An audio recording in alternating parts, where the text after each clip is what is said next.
Hey, I'm Mark, and let's tie a fly. And today we're going to tie a blood-sucking leech with a red collar, and it's basically a micro jig that's tied in black.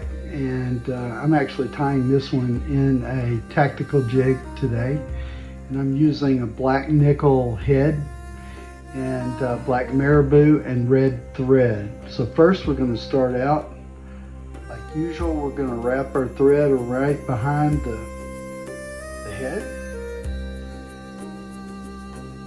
Get that in there real good. Then we're going to trim the collar. Now this is one of the easiest flies in the world to tie.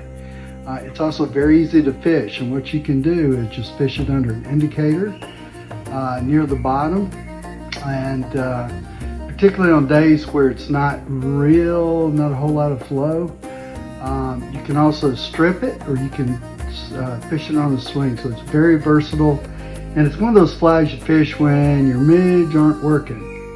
So there you go. So we have that. We have our red thread on. Now what we're going to do is take a pinch of the marabou, and what I'm going to do here is trim off a bit of it to make it straight. Put that right behind the head, and then we're going to put a few loops and then tighten them down right behind the head and around the marabou. Now we want to tie a pretty good sized red collar on this because we want it to be visible. So gosh, I've probably got 15 or 20 wraps. And then what I'm going to do now is, since this came off, that's the problem. This marabou is, I'm not going to lie, it's kind of a mess to deal with, but the flies are good. Tie some more on if that happens. And it's actually not a bad idea to go ahead and put a few layers of the marabou on, because what that'll end up doing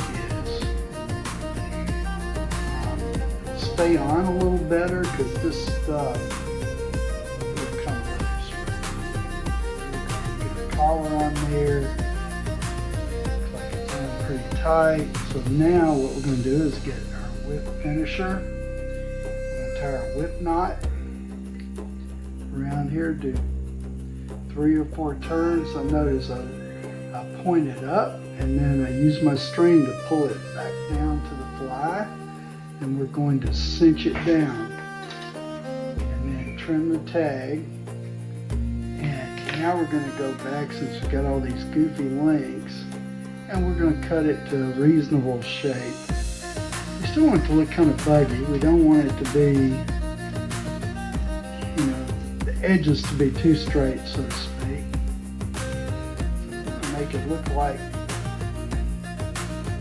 a leech as it's crawling or swimming along the bottom. And there you go. That is a blood-sucking leech. And I hope you enjoy it, and I hope you catch lots of fish with it. You guys take care.